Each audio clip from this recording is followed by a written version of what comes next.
चलिए एनसीईआरटी ये 12th का बायोलॉजी, इससे पहले 2 क्वेश्चन दे चुके हैं।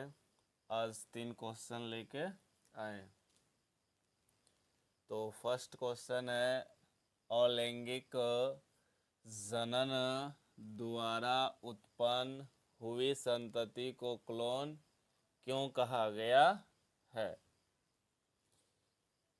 अलैंगिक जनन द्वारा उत्पन्न हुई संतति को क्लोन कहा जाता है क्योंकि वे अपने जनकों से अकार्य तथा आनुवंशिक रूप से एक समान होते हैं। एक समान होते हैं।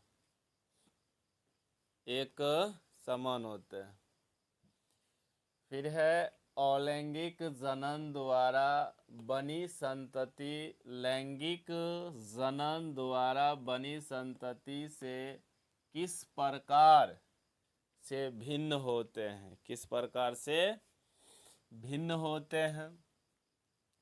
उत्तर है, अलैंगिक जनन द्वारा बनी संतति आनुवंशिक रूप से अपने जनकों के समान होती है, जबकि लैंगिक जनन द्वारा बनी संतति आनुवंशिक रूप से अपने जनकों से असमान भिन्न होती है।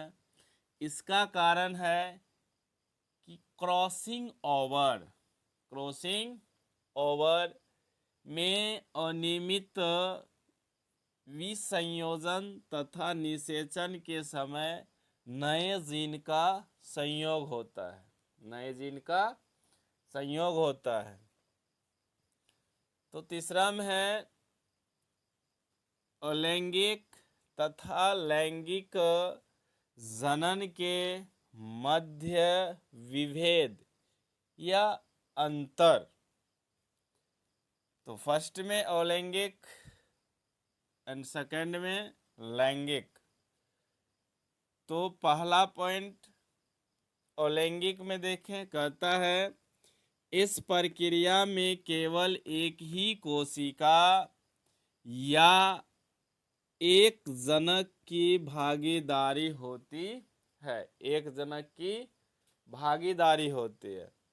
लैंगिक में देखते हैं, इस प्रक्रिया में 2 कोशिका या 2 युग्मक की भागीदारी होती है। इसमें 2 होते हैं, लैंगिक में और लैंगिक में 1 होते हैं।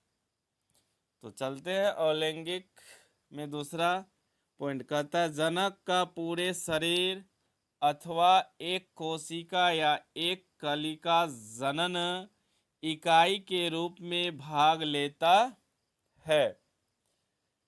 तो कलिका या कोशिका एक इकाई के रूप में भाग लेता है, यानी एक होता है। जनन लैंगिक देखते हैं। दूसरा में जनन इकाई को युग्म कहते हैं। जनन इकाई को क्या कहते हैं? युग्म कहते हैं। युग्मक एक कोशिकीय तथा अगुणित होती है। युग्मक कहते हैं, युग्मक एक कोशिकीय तथा अगुणित होती है लैंगिक में। और लैंगिक में तीसरा पॉइंट देखते हैं, संतति आनुवंशिक रूप से अपने जनक के समान होते हैं। इसमें समान होते हैं, तो लैंगिक में असमान होते हैं या भिन्न होते हैं। तो तीसरा देखते हैं, संतति आनुवंशिक रूप से अपने जनकों से भिन्न होती है।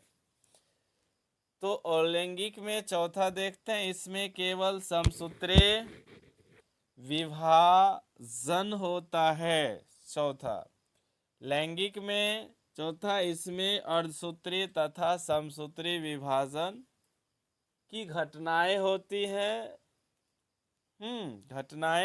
होती है या विभाजन आवश्यक है, ये भी बोल सकते हैं।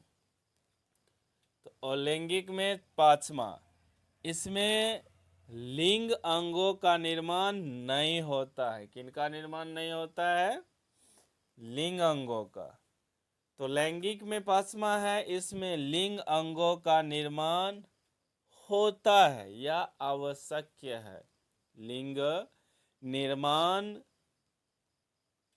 आवश्यक है या लिंग निर्माण होते हैं। तो ये 3 क्वेश्चन है।